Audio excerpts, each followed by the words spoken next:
Kur pranohet lutja? Dikush e pyeti Imam Ahmedin: "O imam i nderuar, kur na pranohen lutjet?" Imam Ahmedi u përgjigj: "Kur ato shoqërohen me përgjërim." Burri i tha: "Mashtjello pak më shumë." Imam Ahmedi i u përgjigj: "Imagjino një burr mbi një anije në një det me dallgë.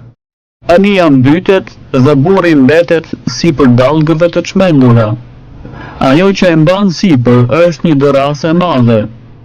I friksuar dhe i tmerruar nga frika, ai thërret me të madhe: O Zot, o Zot, nëse luteni si ai burr, për Zotin nuk ka lutje që u kthehet mbrapsht."